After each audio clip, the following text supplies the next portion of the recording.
Dneska jsme vyrazili na výlet do Benátek.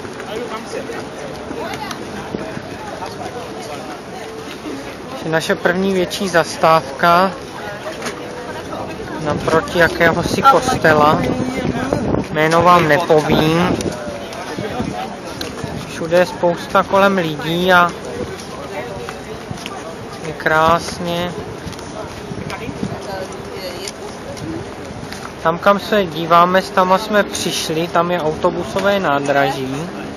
A pak jsme šli kolem tady toho hlavního kanálu až sem.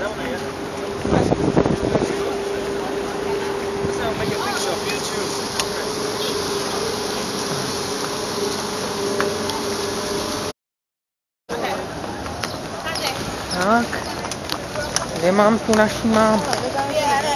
Musím utíkat, nebo mi ujedou i s kočárkem, i s Adámkem pryč. Tak, ve stánku mají známé masky z karnevalu v Benátkách, který se koná tradičně v březnu. Prodávají to zřejmě celý rok.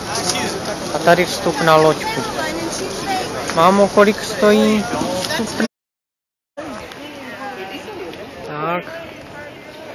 Zrovna byla 11. hodina, ale než jsem nastartoval video, tak už to dobímbalo.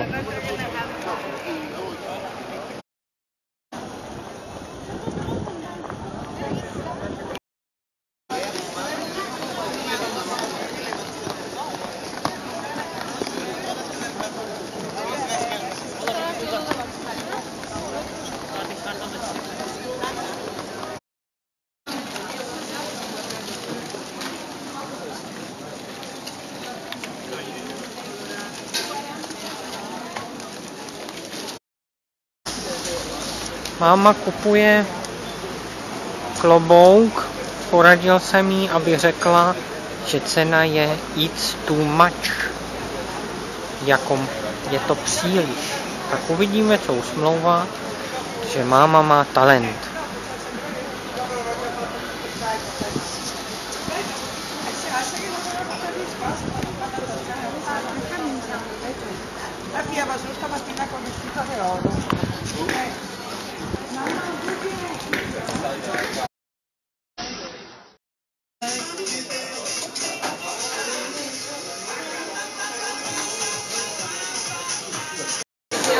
Jsme na náměstí San Michel.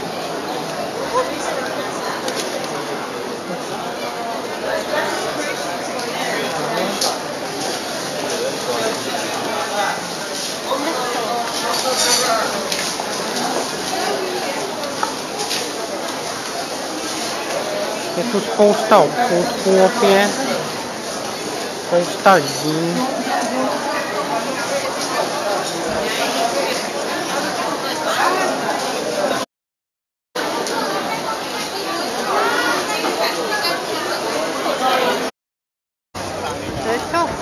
Na náměstí svatého Marka.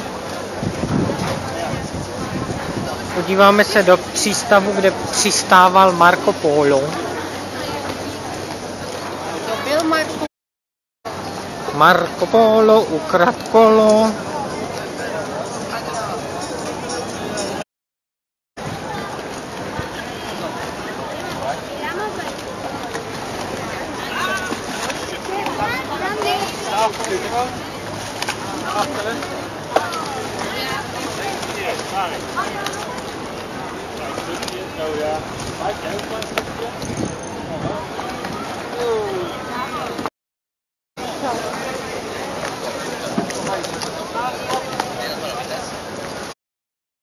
Tak.